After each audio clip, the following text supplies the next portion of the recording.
no siempre el premio o el Nobel se lo lleva la persona adecuada y no somos conscientes, aunque en la asociación lo sabemos de sobra, pero para toda la gente que está viendo la ponencia por streaming también y demás, todo esto no sería posible si no se hubiese descubierto el gen que daña el músculo. Y tenemos aquí a la persona, a la doctora Alessandra Belayev, que ahora continuará.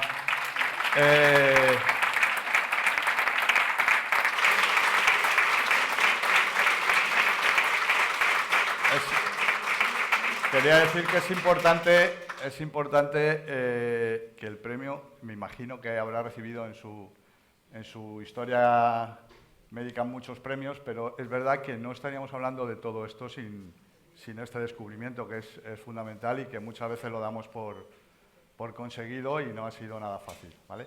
Con lo cual entramos en la siguiente ponencia. La doctora Alessandra Belayev, ¿vale? Y va a traducir Ángela Roig, su compañera. La doctora Belayev es profesora emérita de la Universidad de Mons, en Bélgica. Es investigadora de referencia internacional en el estudio de la distrofia muscular FSH, con contribuciones clave al conocimiento de sus bases genéticas y moleculares. Ha liderado y participado en numerosos proyectos de investigación y colaboraciones internacionales en el ámbito de las enfermedades neuromusculares. El título de la ponencia ¿Es posible influir en la toxicidad del DUS4 reduciendo el estrés oxidativo y la inflamación o aumentando el ejercicio físico? Gracias. Ok, gracias, muchas gracias por la invitación. Gracias a Ángela que va a hacer la traducción. No hablo español, no. Ok. Un petit rappel de chimie. Un pequeño recordatorio químico. Alors voici l'atome d'hydrogène avec son noyau et un électron. Quand on perd l'électron, ça devient un proton. Un átomo de hidrógeno que está constituido por un núcleo y un electrón. Cuando pierde el electrón, que es la carga negativa, se convierte en un protón con carga positiva. Alors, si on prend deux atomes d'hydrogène, on peut faire une molécule. Et pour accrocher les deux atomes l'un à l'autre, chacun va donner un électron et on va former une liaison covalente. Para hacer una molécula se pueden tomar dos átomos de hidrógeno que forman un enlace covalente que consiste en compartir los dos electrones. C'est une histoire d'amour. Es una historia de amor. Alors, une molécule qui va beaucoup nous intéresser, c'est la molécule que nous respirons tous les jours, l'oxygène. Donc, l'atome d'oxygène, il a 6 électrons. Est-ce qu'on m'entend si je suis ici? No. Una molécula muy interesante es el oxígeno que tiene 6 electrones. Alors, ces électrons donc, qui sont à la surface vont pouvoir aussi s'associer pour faire la molécule. Donc, on va avoir cette fois-ci 2 liaisons covalentes. Y dos átomos de oxígeno también se pueden unir mediante un enlace covalente, compartiendo cada uno 2 electrones. Donc, 2 histoires d'amour. Y así son 2 historias de amor. Alors, le problème, c'est quand il y a un électron en plus. El problema ocurre cuando hay otro electrón. Et donc, cet électron, il est non apparié. Et donc, le problème, c'est qu'il est un cœur brisé. Ese electrón que está solo es un corazón roto. Alors, il va chercher absolument à trouver l'âme sœur pour reformer un cœur complet. Y desesperadamente busca su alma gemela. Et donc, il va faire ça violemment. C'est plus violent que Tinder. Y lo hace de forma muy violenta, mucho más violento que Tinder. Alors, donc, cette molécule d'oxygène qui a un électron en trop, on va l'appeler, on va l'appeler l'anion superoxyde. Et donc, je l'ai représenté avec tous ces petits bras très méchants. il va aller arracher un électron à une autre molécule pour reconstituer une paire et retrouver l'amour. Esa molécula con un electrón de más se llama anión superóxido y lo ha representado ahí con todos esos picos rojos para hacer ver que es muy malo, muy violento, y va a ir a buscar otra molécula para arrancarle un electrón que combinar con el suyo y hacer un nuevo par. Okay. Et donc cet anion superoxyde va arracher des électrons à toutes les molécules qui sont autour de lui dans la cellule, donc des protéines, des lipides et l'ADN. Ese anión superóxido va arrancando electrones a todas las moléculas que están alrededor de él, que son proteínas, lípidos y ADN. Alors voilà ici le pauvre malheureux radical libre. Ahí el pobre desgraciado radical libre Qui va aller arracher un électron à une molécule bien gentille qui passait par là. que va a ir a arrancar un electrón a una molécula que casualmente pasaba por ahí. Et donc cette molécule, ça peut être une protéine, un lipide, donc les membranes, ou bien de l'ADN comme elle vient de le. Y puede ser esa molécula una proteína, un lípido que forma parte integrante de la membrana celular o un ADN. Alors, une fois que notre superoxyde, donc ce radical libre, a arraché un électron à une molécule ordinaire, cette molécule devient elle-même un radical libre. Cuando a esa molécula que estaba completa, el radical libre le arranca un electrón, ella misma, esta molécula, se convierte en otro radical libre. Qui va attaquer une autre molécule pour essayer de retrouver l'amour. Y a su vez va a atacar a otra molécula para arrancarle un electrón y encontrar el amor. C'est si compliqué. Ah. Bon, désolé. Alors nous allons nous demander d'où viennent les radicaux libres dans la cellule. Ahora la pregunta es, ¿de dónde provienen los radicales libres que hay dentro de la célula? Okay. Et donc elles proviennent principalement des mitochondries. Donc il faut que je signale que les molécules avec de l'oxygène qui sont malheureuses parce qu'elles ont un électron qui leur manque, on les appelle des ROS, les radicaux oxygènes activés. Donc, principalement dans les mitochondries. Alors, les mitochondries produisent de l'énergie pour la cellule. Donc, Okay. los libres de la célula se forman principalmente en las mitocondrias. Y esos radicales libres se conocen con el nombre de ROS, que son especies de radicales oxidantes. Ceci est une représentation de la cellule. Donc vous avez la membrane en rouge, vous avez le noyau dans lequel se trouve l'ADN. Là sont les gènes vont être copiés en ARN, les ARN sortent du noyau, comme l'a très bien expliqué l'orateur précédent, et vont permettre la synthèse des protéines. Donc ça, c'est l'image classique qu'on a. Et donc j'ajoute à cela la présence de ces petites choses vertes. Il y en a entre 10 et 20 par cellule, ce sont les mitochondries. Hay una célula con el núcleo que contiene el ADN que se copia en pre-ARN, sale al citoplasma en forma de ARN mensajero y ahí se forma la proteína. Aparece en esa célula esas cositas verdes que son las mitocondrias. Alors on va voir de plus près la mitochondrie. Donc c'est une structure très particulière.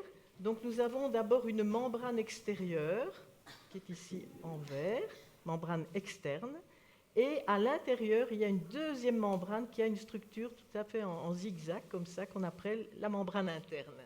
La mitocondria es una estructura compleja que consta de dos membranas, una externa y otra interna, esa que se ve ahí que está con tanta circunvolución.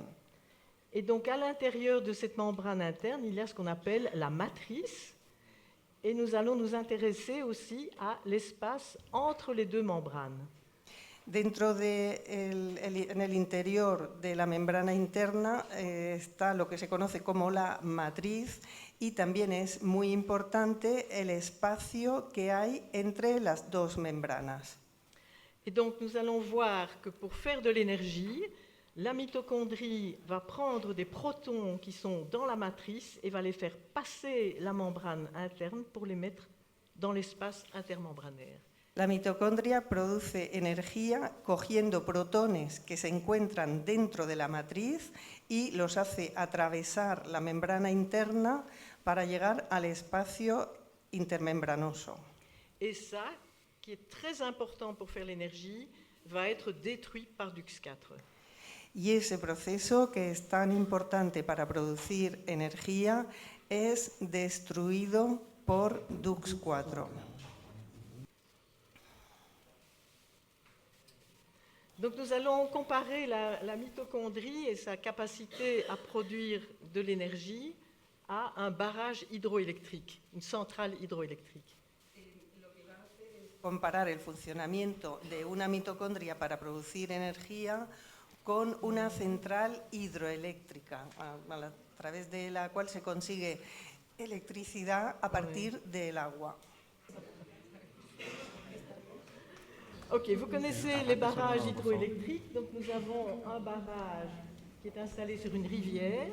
Le niveau d'eau va monter derrière le barrage et une partie de cette eau va passer dans un canal, okay, pour aller faire tourner une turbine qui va permettre de faire de l'électricité. El funcionamiento de una central hidroeléctrica consiste en tener un acúmulo de agua contenido por una presa en la que se hace un canal y se hace pasar el agua que al llegar abajo hace girar una turbina que produce la electricidad. Ok, donc next one. Ok. Donc ici, on va faire cette analogie. Dans le cas de la mitochondrie, ce n'est pas de l'eau qui va entraîner la turbine, ce sont les protons. Et donc les protons qui sont dans la matrice vont être transportés à travers la membrane interne pour s'accumuler dans l'espace entre les membranes. En el caso de la mitocondria, el agua serían los protones que se encuentran dentro de la matriz, salen a través de la membrana interna hasta la reserva de protones y Ils vont pouvoir passer par un canal, faire tourner une turbine qui est une enzyme dans la mitochondrie qui va produire de l'énergie sous la forme de ATP. Se hacen pasar los protones a través de un canal y llegan a hacer girar una turbina que es la que va a producir la energía que es el ATP. Ok, next. Et donc, pour avoir de l'énergie, pour faire traverser les protons à travers la membrane, il y a un système compliqué qui s'appelle la chaîne respiratoire de transport d'électrons, qui va transporter des électrons, ce qui donne de l'énergie pour faire sortir les protons de la matrice, s'accumuler derrière le barrage, et ces électrons vont être acceptés par de l'oxygène. Es un sistema complejo para hacer salir los protones de la matriz a través de la membrana y es a través de un sistema que se llama la cadena respiratoria del transporte de electrones. Esos electrones se dan finalmente al oxígeno, que acepta como aceptor final. Alors, ce système fonctionne très bien. Et l'oxygène va être transformé en molécules d'eau en prenant des protons plus les électrons qui arrivent par ce système. Es un sistema muy eficaz que forma dos moléculas de agua uniendo el oxígeno con los protones. Alors il y a un peu de fuite dans ce processus, on a un tout petit peu de production de cet anion superoxyde. Hay un pequeño exceso en este proceso y se produce una pequeña cantidad de superanión radical libre. Radical libre, una pequeña cantidad de radicales oxidantes libres. Ok, next.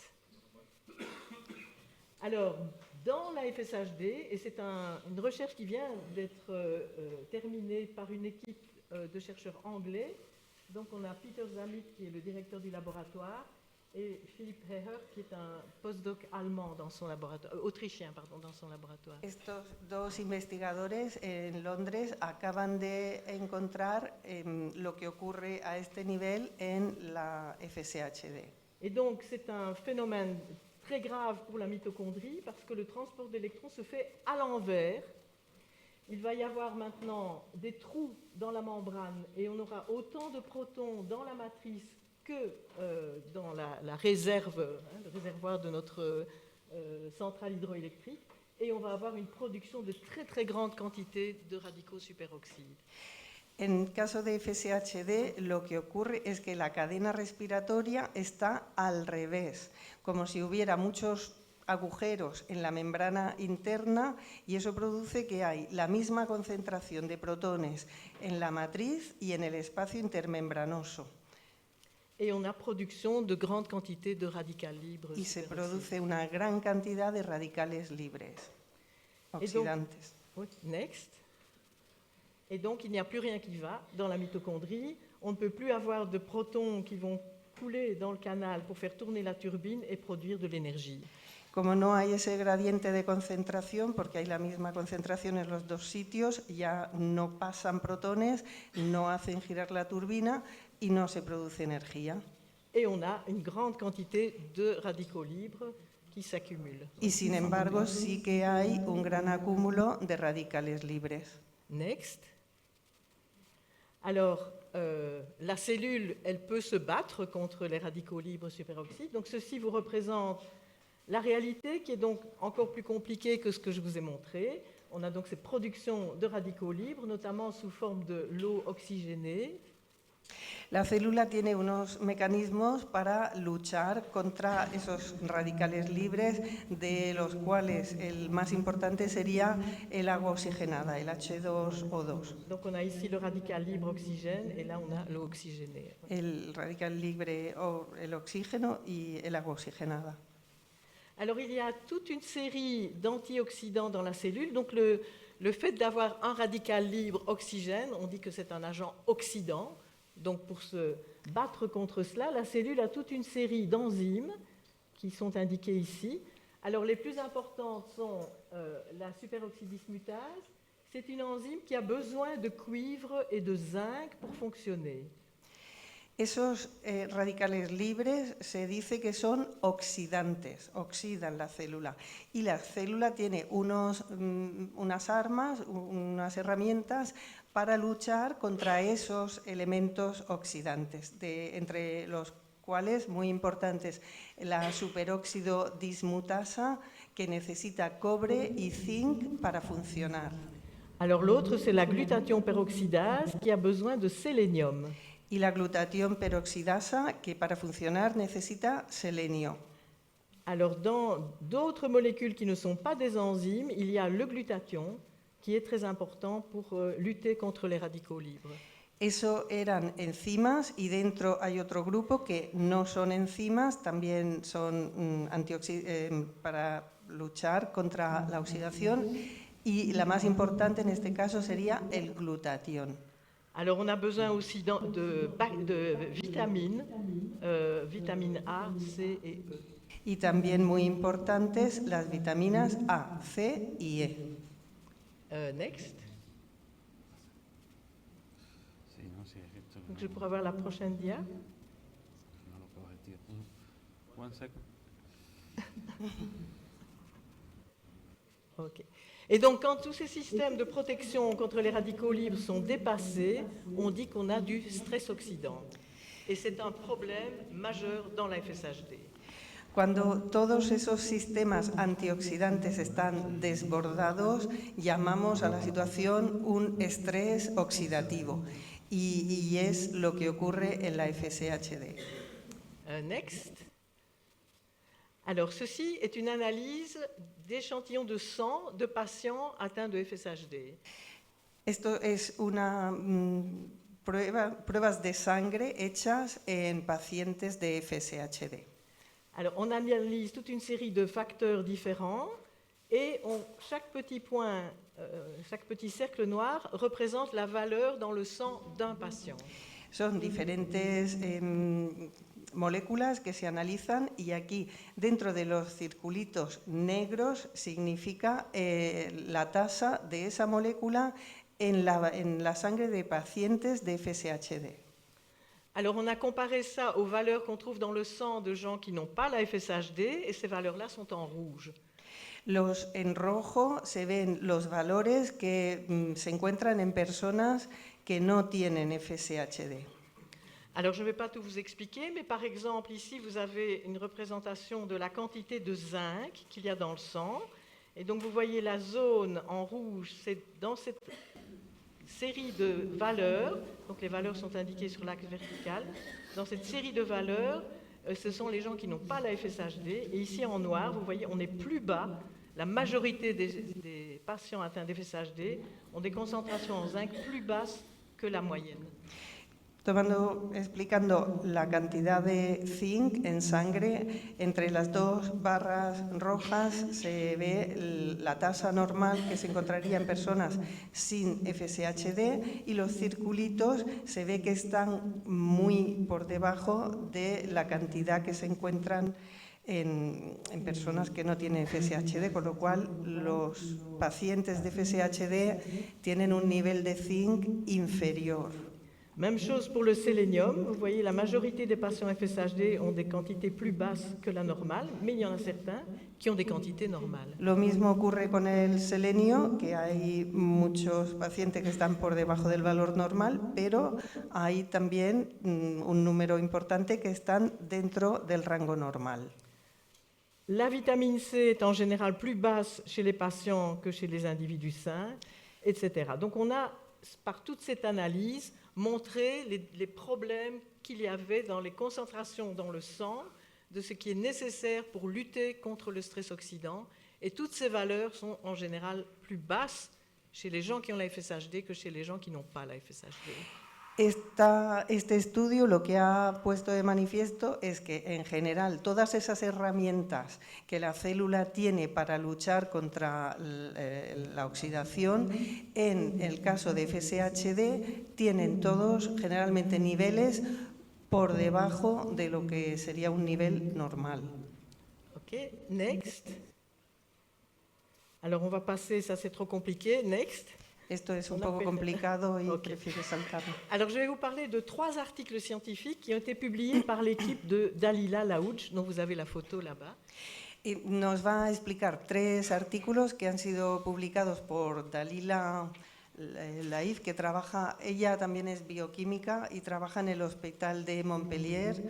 Lleva desde el año 2012 trabajando con los antioxidantes. Dans le premier article, vous reconnaîtrez quelqu'un qui travaille maintenant à Barcelone.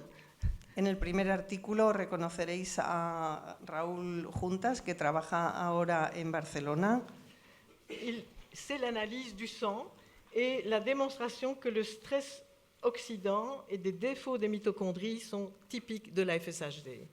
En este artículo demuestran que el estrés oxidativo y la falta en las mitocondrias son típicas en la FSHD. Ok. Donc, puisque Dalila avait trouvé des défauts dans le sang, des antioxydants en quantité trop faible, elle a proposé un essai clinique où elle administre des compléments antioxydants aux patients pour essayer de restaurer un niveau normal de réponse au stress oxydant. Puesto que Dalila encontró en sangre que había niveles inferiores de antioxidantes, propuso un ensayo clínico en el que se administraran antioxidantes a los pacientes. Alors, dans cet essai clinique, elle avait utilisé la même dose d'antioxydants pour chaque patient. En ese primer ensayo clínico se utilizó la misma dosis de antioxidantes para todos. Next. Donc, un article maintenant qui est sorti il y a 3 jours. Ahora ha salido hace 3 días otro artículo, otro ensayo clínico que acaba de llevarse a cabo. Donc là, ce qui est différent dans cet article, c'est qu'elle, dans cet essai clinique, elle a suivi des patients pendant 5 ans. En este ensayo que acaba Sí. de publicar, la diferencia ha sido que ha seguido a los pacientes que participaban durante 5 años. Et la quantité d'antioxydants était individuelle, basée sur l'analyse de sang de chaque personne, chaque patient. Y la dosis que ha dado de cada antioxidante se ha calculado en base a los niveles obtenidos de esos antioxidantes en la sangre de cada paciente, o sea, un tratamiento personalizado. Alors c'est quelque chose, next. Donc c'est quelque chose d'extrêmement encourageant. Il y a vraiment une amélioration chez les patients, une amélioration de la force du quadriceps, donc le muscle que l'on a ici dans la cuisse. Et cette amélioration se poursuit au cours du temps. Donc voilà un résumé de l'essai. Donc, la majorité des patients ont été suivis pendant 3 ans. La complémentation vitamine C et E, zinc, cuivre et sélénocystéine, ce sont les choses que l'on avait vues qui étaient trop basses dans le sang des patients avec le premier article. Pues lo que ha resultado muy alentador de este ensayo clínico es que han encontrado que ha habido una ganancia de fuerza muscular en el cuádriceps, que es el músculo que han estado testando. Se ha hecho un seguimiento de pacientes durante 3 años y las moléculas que se han testado y suministrado han sido vitamina C, vitamina E, zinc, cobre y selenio en forma de selenio-metionina. Alors attention, ne vous précipitez pas dans votre supermarché du coin pour acheter ces compléments et les avaler tout seul. Il faut absolument faire une analyse de votre sang, sinon cela va être toxique. Hay que tener muchísimo cuidado con tomar estos suplementos. No podemos ir a la tienda de la esquina y comprarlos y tomarlos. Tiene que ser basado este tratamiento en un análisis previo donde se vea los niveles que tiene cada uno para basar la suplementación. Donc il y a une amélioration de la force des quadriceps, une amélioration de l'activité physique d'une manière générale et une amélioration de la qualité de vie des patients puisqu'ils peuvent se déplacer, aller parler avec leurs voisins. Ils ont une vie sociale qui s'est nettement améliorée. Las mejoras que se han visto ha sido la mejora en la fuerza de contracción del músculo cuádriceps, una mejora en el desarrollo de actividades deportivas y todo esto redunda en una mejora de la calidad de vida, principalmente física. Next. Ok, donc voilà un exemple des résultats. Vous avez sur l'axe horizontal les visites au temps zéro après 1 an, 2 ans et 3 ans. Et sur l'axe vertical, la force maximale du muscle du quadriceps. Aquí la representación de la fuerza muscular en el eje horizontal vemos el tiempo, en el tiempo 0, 1, 2 y 3 años, y en el eje vertical vemos la fuerza. Alors voilà, en fait, les patients se répartissent dans 3 groupes différents. Les patients qui au départ ont encore conservé une force relativement importante vont voir une amélioration. Vous voyez, on augmente la quantité, le poids qui peut être soulevé par cet exercice sur le quadriceps. Los pacientes se han repartido en 3 grupos. El primero de ellos, que al principio del ensayo tenían una fuerza muscular alta o regularmente alta, que se mide por la capacidad que tienen de levantar un peso. Alors, les patients intermédiaires qui ont donc au point de départ une force plus faible, c'est-à-dire que leur muscle est déjà atteint, ils sont capables aussi de s'améliorer. Los del grupo intermedio, que al principio del ensayo tienen una fuerza, todavía fuerza, pero menor que la del grupo primero, también al final del ensayo se ve que han mejorado. Malheureusement, les patients qui sont les plus gravement atteints et qui ont beaucoup moins de force au départ vont simplement être stabilisés, ils ne vont pas s'améliorer. Y los pacientes que empiezan teniendo muy poca fuerza muscular no tienen ninguna mejoría, lo único que ocurre es que se mantienen estables. Ok. Next. Donc en résumé de tout ceci, donc cette complémentation en antioxydants qui a été faite à l'instigation de Dalila Laouch, donc l'essai clinique est terminé à Montpellier, le suivi des patients en soins courants à Montpellier pendant 5 ans a été terminé aussi, et l'Université de Montpellier a créé ce que l'on appelle une spin-off, donc une petite entreprise qui s'appelle Condri et qui est présente à ce congrès.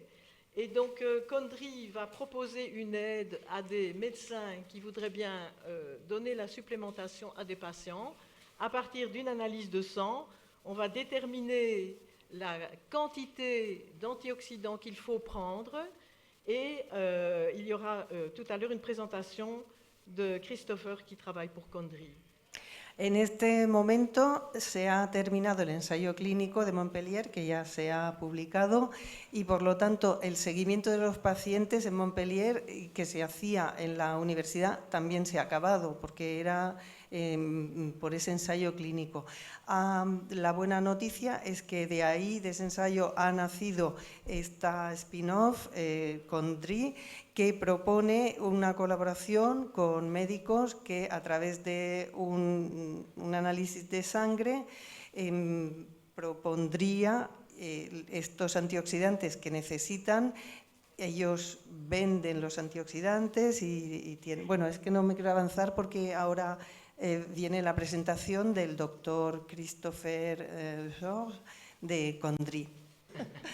Donc c'est très important, c'est un médecin qui doit faire la prescription parce que lui connaît exactement tout le contexte médical de chaque patient.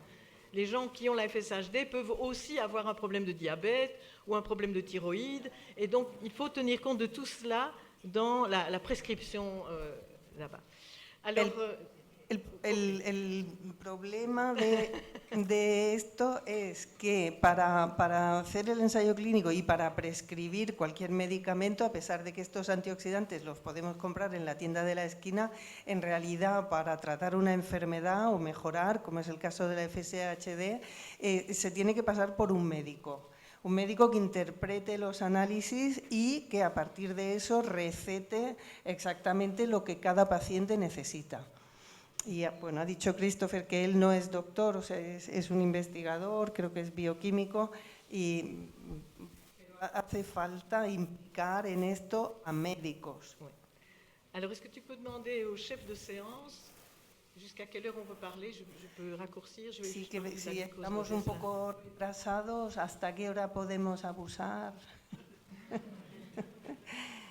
Que pregunta hasta cuándo, porque le falta hablar de la alimentación y del ejercicio. Vas-y. Oui, ok. Ok, gracias. Un quart. Ok. Alors, on a parlé donc des problèmes de la mitochondrie à cause de DUX4. Et je vais vous parler maintenant d'un problème des mitochondries qui peut arriver chez tout le monde. Pas uniquement chez les gens qui ont la FSHD, mais ça va avoir un effet beaucoup plus grave chez les gens qui ont la FSHD. C'est un excès de glucose. Un problema que pueden sufrir las mitocondrias, todas, de personas afectadas de FSHD y personas sin FSHD, es que haya un exceso de glucosa en sangre. Et donc, les mitochondries n'aiment pas du tout le glucose quand il est en excès et elles se mettent en grève. Cuando hay un exceso de glucosa, las mitocondrias no están nada contentas y se ponen de huelga. Et donc, il n'y a plus de production d'ATP par la mitochondrie. La cellule peut produire de l'ATP autrement, sans oxygène, mais c'est 10 fois moins efficace que quand la mitochondrie fonctionne. La mitocondria produce energía, como hemos visto, a través de un mecanismo aeróbico, o sea, utilizando oxígeno. Si las mitocondrias se ponen en huelga, no se produce energía, pero en realidad la célula tiene otro mecanismo de producir energía sin oxígeno, pero que es 10 veces menos eficaz que el de la mitocondria con oxígeno. Donc, quand vos mitochondries ne fonctionnent pas, vous êtes très fatigué. Cuando la mitocondria no trabaja, se siente un cansancio muy grande.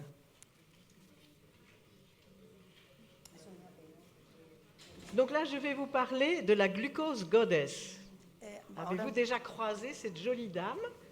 nos habla de la señorita esta, Jessie Inchauspe, que la llaman la diosa de la glucosa. Ok. Donc, cette dame, Jessie Inchauspe, c'est une biochimiste française, mais qui est installée aux États-Unis et qui a beaucoup étudié les problèmes d'excès de glucose dans le sang. Es una bioquímica francesa que vive en Estados Unidos y que ha investigado mucho el exceso de glucosa en sangre. Alors, les choses qu'elle dit sont connues déjà des nutritionnistes, mais l'avantage qu'elle a, c'est qu'elle est une excellente vulgarisatrice et elle donne une information vraiment scientifique. Et donc, elle a le style d'une influenceuse et il y a énormément de gens qui la suivent. Donc, sur Instagram, elle a plus de 5 millions de followers et sur YouTube, elle a presque 2 millions de followers. Gracias a su formación de científica, ella proporciona una información que es con una base científica, a lo cual añade que ella misma es una comunicadora, una vulgarizadora científica excelente y lo hace en el estilo de una influencer. De hecho, en Instagram tiene 5,5 millones de seguidores y en YouTube 1,7 millones. Alors, vous allez vous dire, si c'est sur Instagram, c'est pas sérieux. Moi aussi, je suis biochimiste et je vous dis, tout ce qu'elle raconte, c'est vrai, c'est de la science. Parece que al estar en Instagram no sea algo que no tiene seriedad, pero ella como bioquímica respalda todo lo que esta chica dice. Ok, le glucose, il y en a partout. Tout ce qu'on aime est plein de glucose.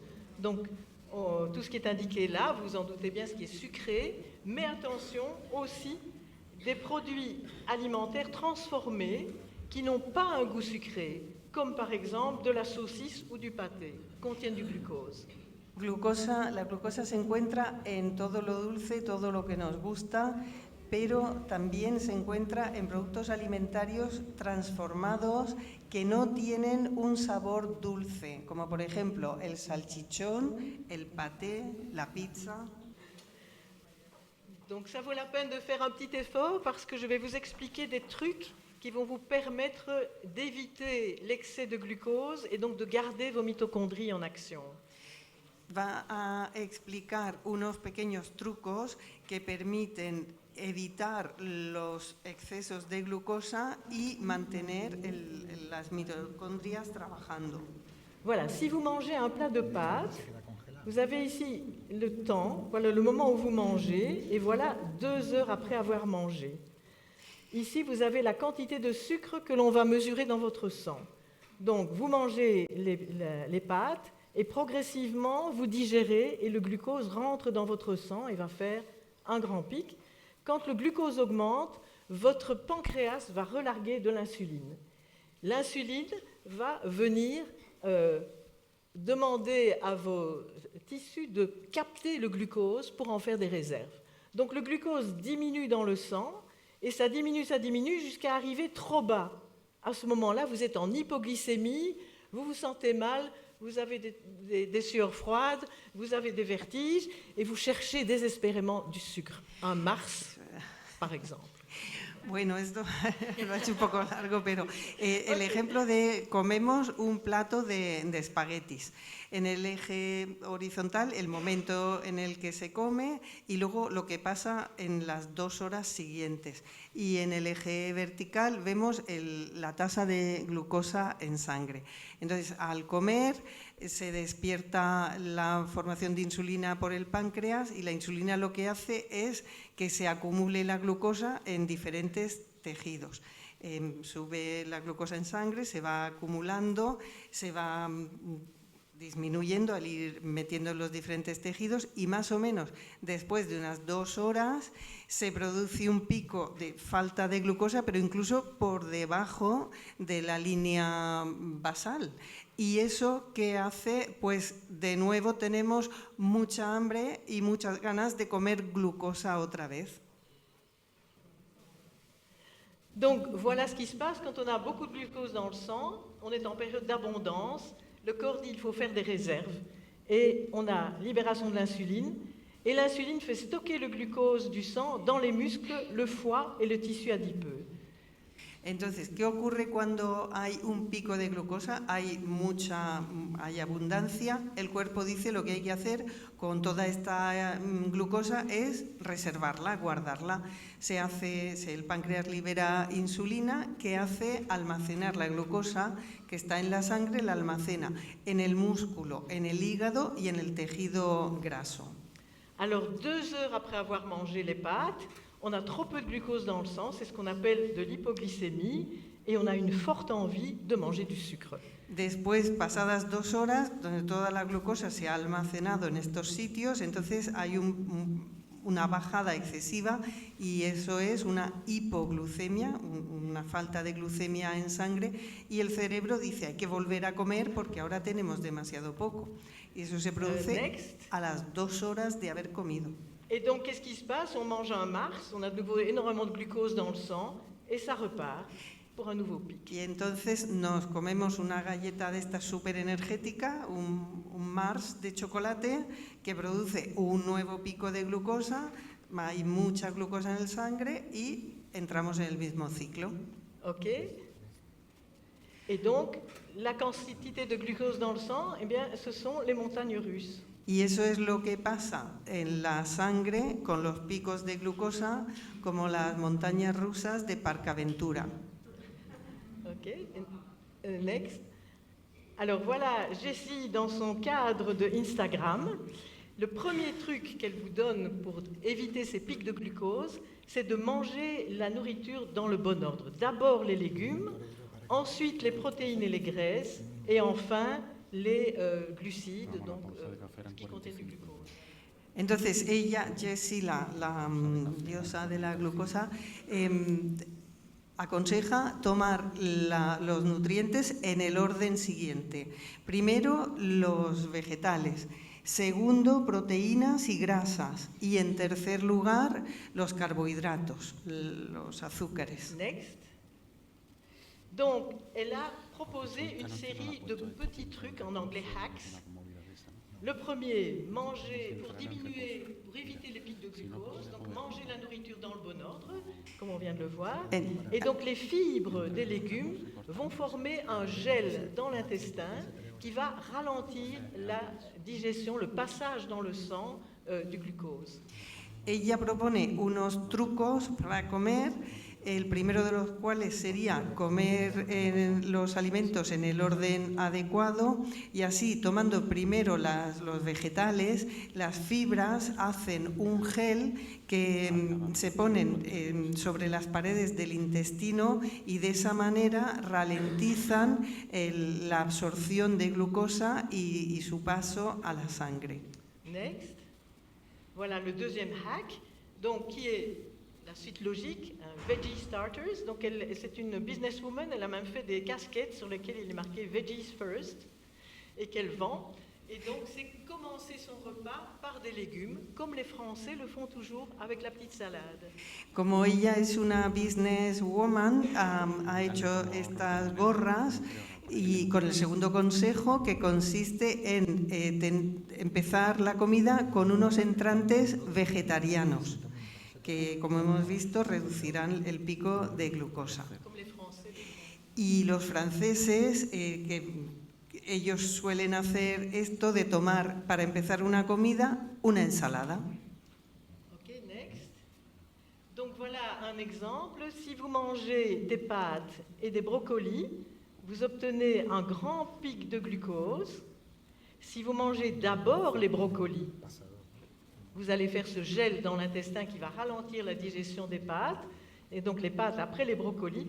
Vous voyez que la hauteur du pic reste très proche de la normale dans le vert, alors que là on est passé dans le rose. En este ejemplo, comiendo primero la pasta, los carbohidratos, seguido del brócoli, se produce el pico de glucosa.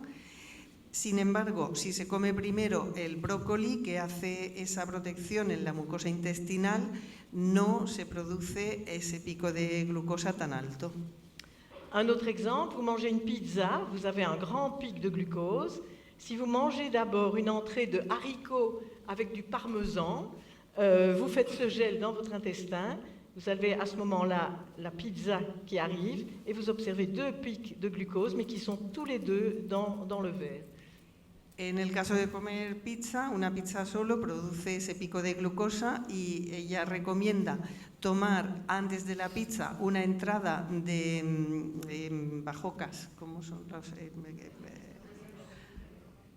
verdes? Judías verdes con un gratinado de parmesano y luego la pizza. Y eso se produce 2 picos de glucosa, pero que están los 2 por debajo de la línea deseada. Next. Alors, 4e truc, le petit déjeuner salé. Alors ça, c'est extrêmement important. Et la raison pour laquelle je vous parle de ceci, c'est qu'à un congrès de AMI-FSH, un patient m'a dit « Je prends un petit déjeuner salé et je suis en pleine forme ». El cuarto truco consiste en tomar el desayuno salado. ¿Y por qué ella le da mucha importancia? Porque en un congreso en Francia, a AMI-FSH, un paciente que había decidido tomar un desayuno salado se lo estuvo comentando y le dijo que se encontraba muy bien desde que estaba tomando el desayuno salado en vez de azúcar. Donc, oubliez tout ce que vous avez vu dans les publicités pour les jus d'orange et les cornflakes. Pas de jus d'orange, pas de toast à la confiture, pas de cornflakes, pas de muesli, pas de miel, pas de sucre. Entonces hay que olvidar todo lo que hemos visto hasta ahora en las publicidades, no tomar zumo de naranja, no tomar tostadas con confitura, no tomar cereales, no muesli, no azúcar, no miel. Hay que tomar protéinas y fibras. Donc le plus important, c'est des protéines en grande quantité. Vous avez besoin de protéines pour faire vos muscles. Las proteínas en alta cantidad, que son las necesarias para fabricar nuestro músculo. Alors le petit déjeuner à l'hôtel, on peut le faire facilement comme il faut. Ce matin, j'ai mangé des brocolis, j'ai mangé un œuf, j'ai mangé du jambon, avant de prendre un tout petit croissant sucré. Entonces, un ejemplo de cómo desayunar, esta mañana ella ha tomado brócoli, huevo, jamón, antes de tomar un pequeño dulce. Next. Alors, l'avant-dernier truc, c'est du vinaigre. Alors ça, c'est très étonnant. Donc, dans le vinaigre, il y a des ions acétates. Donc, ce n'est pas l'acidité qui nous intéresse ici, c'est la présence des ions acétates. Et ces ions vont aller bloquer l'enzyme qui s'appelle alpha-amylase, qui va libérer les blocs de glucose pour la digestion. Donc, quand vous mangez des pâtes ou du pain, vous mangez de l'amidon, et l'amidon, c'est une chaîne faite de glucose liés les uns aux autres.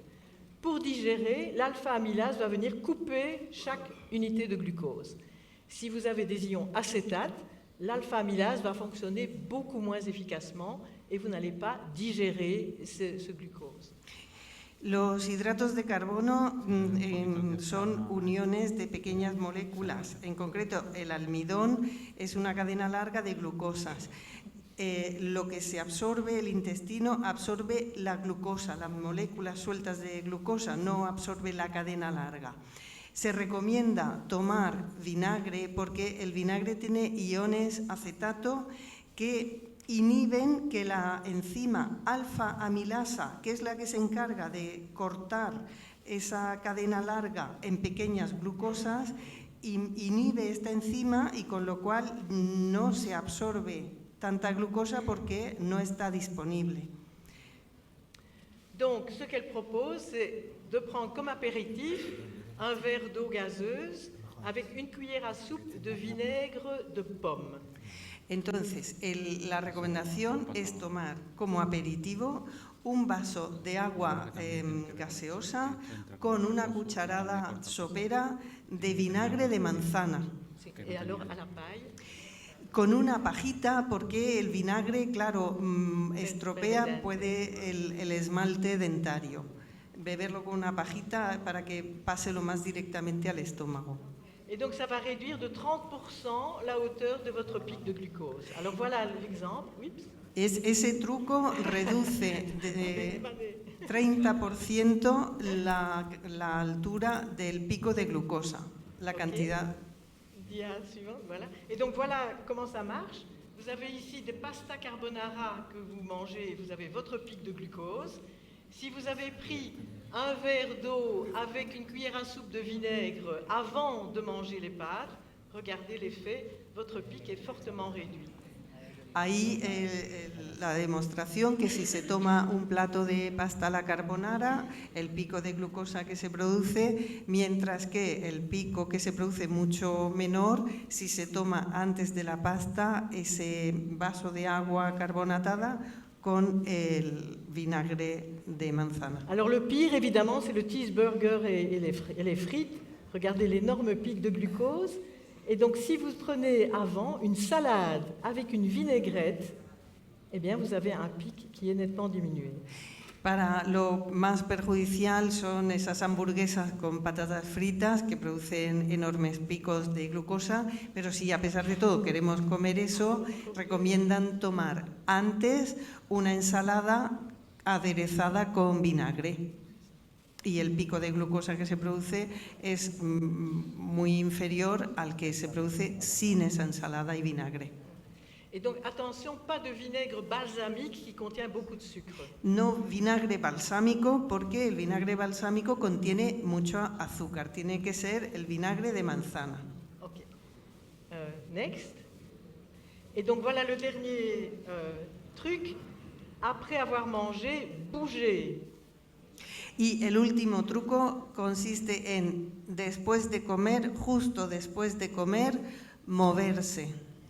Alors pourquoi? Parce qu'en bougeant, vos muscles vont consommer du glucose. Donc vous allez diminuer la quantité de glucose qu'il y a dans le sang quand vous faites un exercice. Porque el movimiento produce que el músculo consuma glucosa y así baja la cantidad de glucosa que hay en sangre y no hay que almacenar tanta. Donc elle ne demande pas elle a expérimenté sur elle-même combien de temps minimum il faut bouger. C'est simplement pendant 10 minutes. Et donc, ça peut être faire la vaisselle, promener son chien autour du bloc de la maison, ça peut être nettoyer, passer l'aspirateur, n'importe quoi pendant 10 minutes. Et donc, ça va être très dur pour les Espagnols qui ont tendance à faire la sieste.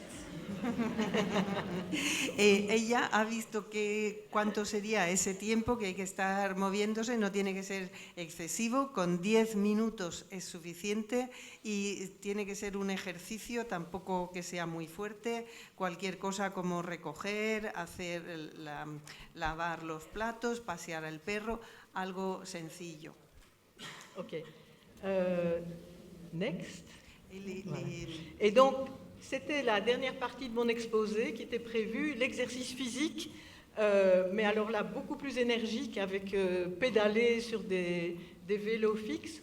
Mais étant donné les circonstances techniques, nous n'aurons pas le temps d'en parler.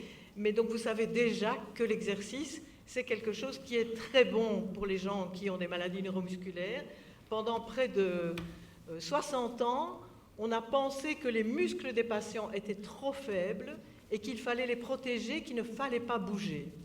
Maintenant, on a complètement changé d'avis. Les médecins disent que l'exercice est excellent, même pour les malades qui ont des problèmes neuromusculaires. Il faut simplement calibrer les exercices pour ne pas se casser le muscle. Que no da tiempo a hablar del ejercicio físico que tenía preparado comentar, pero que ha cambiado mucho la situación en los últimos años. Hace 60 años se decía el músculo es muy débil, no hay que hacer el ejercicio, hay que protegerlo, no hay que utilizarlo, y hoy en día se piensa al contrario, que hay que hacer ejercicio, hay que mantener el músculo en movimiento, pero eso sí, un ejercicio controlado y siempre bajo supervisión médica. Ok, gracias. Sí.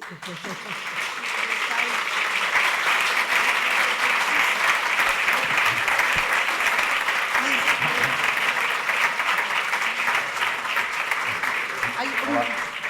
Angela a encore quelque chose à vous dire, un exercice facile que l'on peut faire quand on est assis. Sí, no, es que en los ejercicios que On n'entend plus recomienda... rien de toi. Parle dans le micro. ¿Vous m'entendez? ¿Tu Parle m'entends? plus fort, oui, vas, parle plus fort. Plus- Oui, vas-y. Oh, sí, vale, sí. vale, perdón. Que hay un ejercicio que recomienda esta Jessie y que Alejandra ayer se preguntaba si era una buena idea, porque consiste como ejercicio, solamente estando sentado, es levantar los talones, así. Y durante 10 minutos, sí. Se preguntaba si sería posible, pero claro, el que está afectado es el tibial craneal. Entonces, ese sí que se puede hacer con FSH. Et qui consomme beaucoup de glucose. Que consume muchísima glucosa, solamente hacer eso, y es el ejercicio que se recomienda. Si no queréis ir a pasear al perro, ni levantar los... Perdón. Gracias.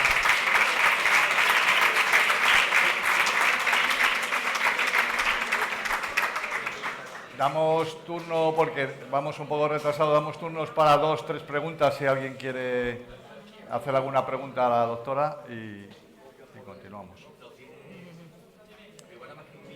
Et donc, toutes les informations sur la glucose goddess, vous allez sur Internet. Hein. Elle a fait toutes des petites vidéos de 2-3 minutes qui sont très claires sur Instagram, sur YouTube. Elle a des interviews en espagnol aussi, en français. Voilà. Ouais. Attends, je crois qu'il y avait une question là-bas. Que lo que la diosa... La glucose goddess. La diosa de la glucosa, que está en Instagram, en YouTube, la podéis encontrar muy fácilmente. Y si queréis, yo tengo el link que mandó ella, lo podemos poner para que todos lo podáis consultar. Mira. Una pregunta, bueno, yo te la digo a ti para no estar con el micrófono, mejor se lo dejas a Ángela que ella le traduzca, ¿no? Y yo se lo traduzco a ella. Así que oyen todos la pregunta a ti. Vale, coge el micrófono. Lleva razón. Buenos días, muchísimas gracias por su ponencia. Quería conocer su opinión sobre la ingesta, el suplemento de proteínas para los que tenemos afectación de distrofia, aparte de alimentación habitual. O sea, una ingesta extra de proteínas white, ¿ok? Oui, honnêtement, je ne sais pas. C'est quelque chose qu'il faut demander à son médecin ou à son physiothérapeute, parce que pour chaque personne, ça va être un peu différent, quoi. Oui. No, que no sabe responder es algo que se debería consultar con el médico o con el fisioterapeuta, porque va a depender de cada persona. Y hasta ahora el ensayo clínico era con los antioxidantes, no con la proteína. Yo lo que sí que tengo que decir, a ver, sabéis que soy veterinaria y que esto... lo más importante de la proteína es que sea una proteína con alto valor biológico. Y la proteína con más alto valor biológico es el huevo.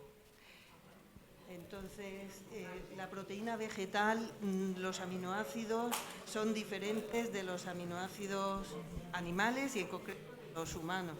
Entonces, nos hacen falta una serie de aminoácidos esenciales y los obtenemos de proteína de origen animal de alto valor biológico. On t'entend pas. On n'entend pas ce que tu dis parce qu'il y a trop de bruit, donc on n'a pas entendu. Mais c'est rien. Vale. Ok. ¿Alguna pregunta más tenéis por ahí? Mira. Muchas gracias por la ponencia. Y a lo mejor son preguntas un poco específicas, pero ha hablado del vinagre de manzana. No sé si el vinagre de vino, que es el que solemos tomar aquí, tiene también las mismas propiedades, o tomar vinagre de manzana en cápsulas también es recomendable. Balsámico tiene azúcar, pero el vinagre de vino, vale. Y después, si una vez que terminan los suplementos, porque en el estudio, una de las diapositivas que nos ha puesto, no sé si al final de ese estudio, cuando dejaron de proporcionarle ese tipo de antioxidantes, el músculo volvió otra vez a perder fuerza o se consolidó. Angela, viens parler ici parce que là on t'entend pas. C'est elle qui a le micro, mais tu viens ici et tu parles ici. Courage, courage. Angela. Non, attends, Alexandra, je te pose la question. Alors, ce qu'elle demandait, c'est que qu'est-ce qui s'est passé avec les gens une fois qu'ils ont arrêté de prendre les suppléments? Les traducido la pregunta. Sur les personnes. Donc pendant l'essai clinique, non, pendant le suivi avec antioxydants à Montpellier, il y a eu le Covid. Donc il y a eu 30 personnes qui ont dû arrêter de prendre les antioxydants. Et au bout de 18 mois, ils avaient perdu tout ce qu'ils avaient gagné avec les antioxydants. Entonces, durante el ensayo clínico ocurrió el COVID y por ese motivo 30 personas tuvieron que abandonar el ensayo clínico y a los 18 meses de dejar de participar en el ensayo se vio que habían retrocedido y habían perdido toda la masa muscular. C'est ça. Eso es vital. Sí. Mais c'est logique, hein, si on pense DUX4 va causer le stress oxydant, si on diminue le stress oxydant, l'activité de DUX4 sera moins grave. Mais si on n'arrête plus le stress oxydant, on recommence à avoir toute la toxicité de DUX4. Que es lógico comprender que si el problema es una oxidación, tomamos antioxidantes, todo va mejor, pero si dejamos de tomar esos antioxidantes, volvemos a la situación inicial.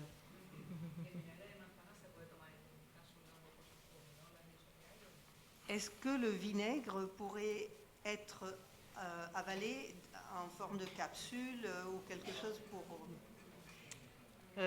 Hay que hablar con los farmacéuticos. Donc, la glucose goddess dit qu'on vend des espèces de petits bonbons qui contiennent du vinaigre, mais le problème, c'est qu'ils contiennent du sucre aussi. Donc, el problema de las gominolas que contienen gominolas de vinagre también tienen azúcar. Sí, sí, esmalte dentario que es... anche la Antonio.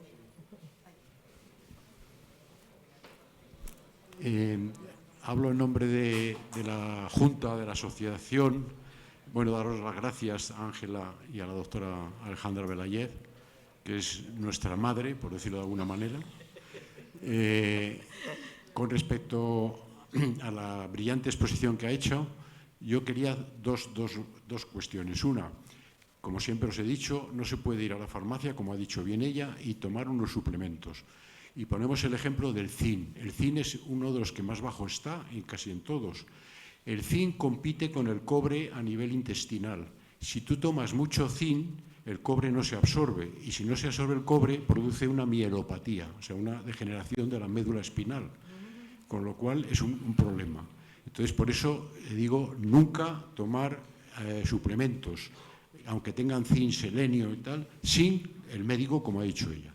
Y la otra es una idea que tenemos, que no sé si llegaremos a llevar a cabo, que es, como tenemos en España al doctor Raúl Juntas, intentar que a nivel nacional, si conectamos con los hospitales y hablamos con la administración, se pueda o hacer un estudio o por lo menos facilitar a los, porque ya está demostrado que es efectivo, a los pacientes con FSH de España que puedan entrar en un programa que se les pueda dar individualmente los fármacos que necesitan de suplemento antioxidante.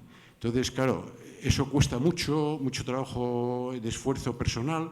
Hay que contar con los neurólogos, hay que contar con la administración, hay que contar con los laboratorios que producen el fármaco, que nos lo van a explicar ahora. Entonces, dar un poco de esperanza, porque claro, a Montpellier no podemos ir nadie, ¿no? Entonces, intentamos, con la experiencia del doctor Raúl Juntas, que él nos aconseje, porque él está sobrepasado de trabajo, pero cómo podríamos organizarlo, ya nos pondríamos nosotros en marcha para, a nivel nacional, poder ayudar a los pacientes con FSH con una cosa que sabemos que es efectiva, porque hasta ahora sabíamos que el ejercicio y la rehabilitación, la fisioterapia, se intuía que esto iba a funcionar. Se ha demostrado, luego ya es evidencia científica. Entonces ahora hay que ponerlo a disposición de los enfermos. No puede quedar ahí en un papel en la revista. Entonces, como asociación, tenemos la obligación de dar los pasos para que esto sea accesible a los pacientes españoles, nada más. Gracias. No me cabe la menor